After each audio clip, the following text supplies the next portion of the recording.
आप देख रहे हैं हेडलाइंस लाइव न्यूज़ और मैं हूं आपके साथ मोहम्मद रफ़ी।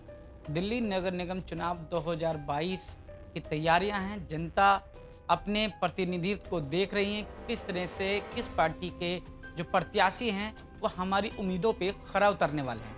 इसी को लेकर कांग्रेस के जो पूर्व विधायक हैं मंगतराम सिंघल जी, मैं उनके साथ मौजूद हूँ। आपकी विधानसभा रही है, मंत्री रहे हैं, स्टार प्रचारक हैं, कांग्रेस पार्टी में बहुत बड़ा कद रखते हैं।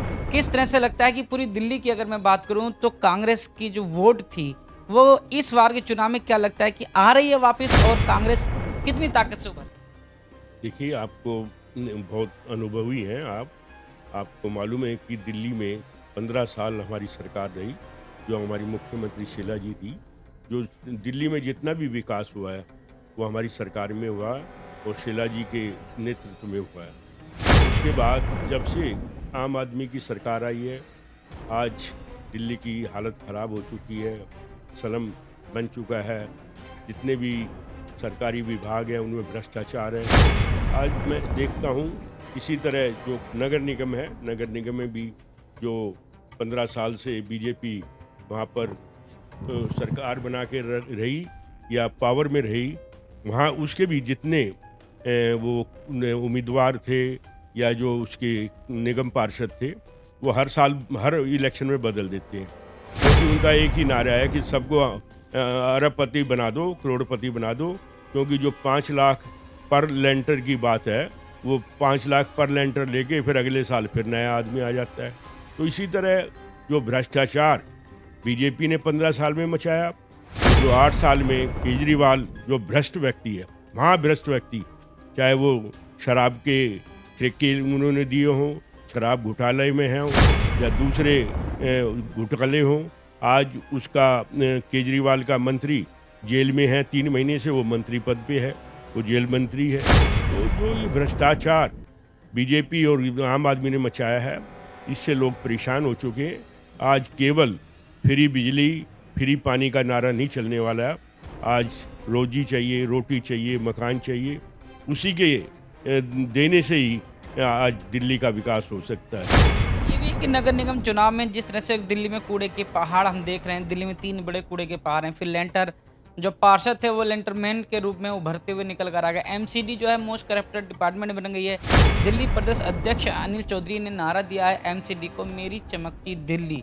तो क्या लगता है कि अगर कांग्रेस आती है तो एमसीडी को वाकई में मेरी चमकती दिल्ली बना के रहेंगी? देखिए, हम नगर निगम में भी कांग्रेस की सरकार रही है। हमने उस समय जो काम किया वो आज सराहनीय काम है। और ये जो बात कर रहे हैं केजरीवाल जी कूड़े के ढेर के मुझे मालूम है आज से नहीं है।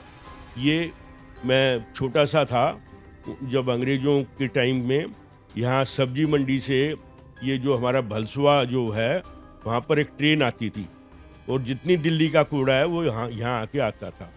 ये तो जो भी सरकारें हैं, चाहे किसी की भी सरकार रही हो, उनका फर्ज बनता है। हमारी जब सरकार थी, जो हमारी शीला दीक्षित जी मुख्यमंत्री थी, तो हम हमेशा जो बीजेपी दिल्ली नगर निगम में बैठी थी, हम उनको बजट देते थे।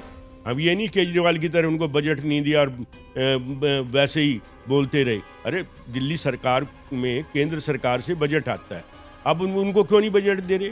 आज सफाई कर्मचारियों को 4-4 महीने की तनख्वाह नहीं मिल रही है, जो रिटायर्ड हो गए उनको उनकी ग्रेचुइटी नहीं मिल रही है, तो डॉक्टरों को तनख्वाह नहीं मिल रही है। केवल ये कहना पहाड़ों कूड़े के ढेर है। अरे, आपकी भी तो उतनी जिम्मेवारी है केजरीवाल जी, क्यों नहीं आपने देखा? आज क्यों शोर मचा रहे हैं? 7 साल से आप क्या कर रहे थे? ये कूड़े के ढेर कोई एक दिन में बन गए क्या? ये तो कई उससे हैं, ये काफ़ी इनको साल हो गए। आपको आते ही पहले ये देखना चाहिए था। आज आप शोर मचा रहे हैं। ये शोर मचा रहे हैं कि दिल्ली के कूड़े के पहाड़ को हम खत्म कर दें, क्या संभव है? नहीं, कैसे अब तक क्यों नहीं खत्म किया? यदि नगर निगम में भी आ गए तो उनको भी तो आपको पैसा देना पड़ेगा। और कोई 5 साल में वो जो आपकी लोग आएंगे निगम पार्षद, क्या वो 5 साल में इन ढेरों को खत्म कर देंगे? ये तो जितने टाइम अब नहीं लगता है, ये सर अब धोखा है। ये नहीं, वो तो संभव नहीं है। ये आज का ढेर थोड़ी है। या तो जितने जब भी कूड़ा आता था उसको अलग करके उसमें मिट्टी निकाल के अलग जो मटेरियल निकाल के, उस समय साधन नहीं थे। आज साधन हो गए, जितना भी कूड़ा निकलेगा उसका इस्तेमाल हो जाएगा। आज सड़कों में हम उसकी मिट्टी ले सकते हैं, या जहाँ कोई कॉलोनी डेवलप करें वो कूड़े की मिट्टी छान के ले सकते हैं। खाद के तौर पे इस्तेमाल हो सकता है। खाद के पहले तो करते ही थे। हमारे पुराने जब यहाँ दिल्ली में जो जमीन किसान जिनकी भूमि एक्वायर नहीं हुई थी, वो तो वहीं से वो खाद लाते थे, अपने खेतों में डालते थे। मुझे याद है खूब, बचपन से हम अब हमारे यहाँ भी मैं भी गांव का रहने वाला हूँ, मेरे यहाँ भी गांव में खेती होती थी, तो वहीं से सारा कूड़ा जो है वो खेतों में ला के डालते थे। मेरा एक सवाल है कि आपको आपका विधानसभा को लेकर कि जो विधानसभा में इस वक्त कांग्रेस के जो प्रत्याशी हैं वीरेंद्र कुमार गोयल, क्या लगता है कि कितना मजबूत और लोग उनको कितना पसंद कर रहे हैं?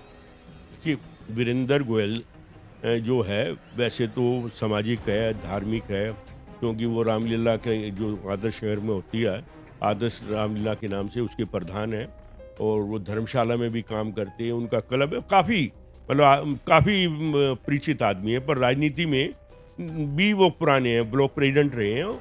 ऐसा नहीं है कि कोई नया चेहरा हमने उतारा है।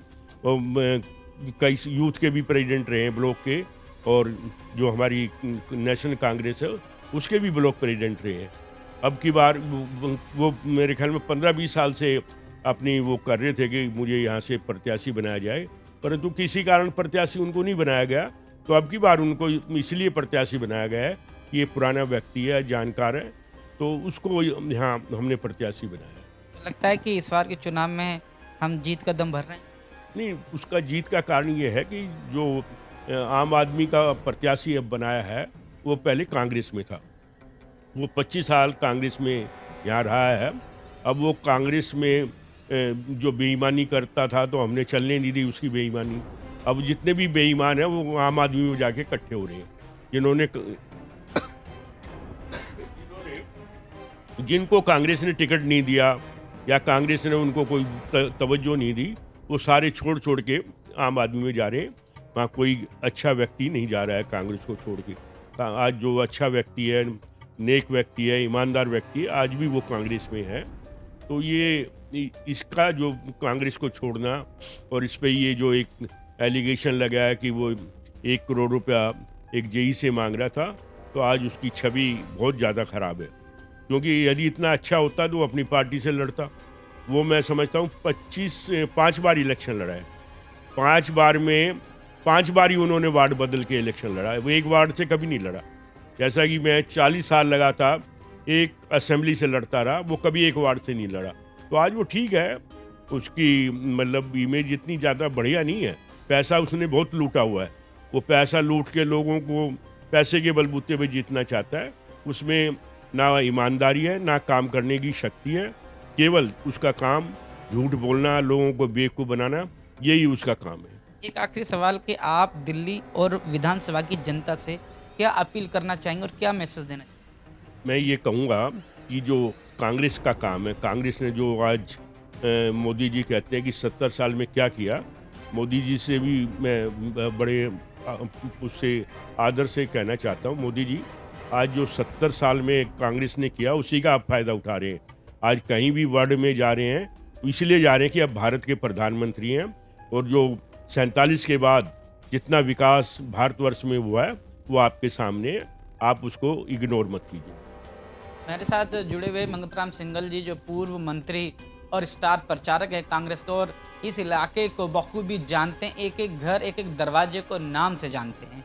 जैसा इन्होंने बताया कि दिल्ली के अंदर जो कांग्रेस थी वो वापस रिकवर कर रही है।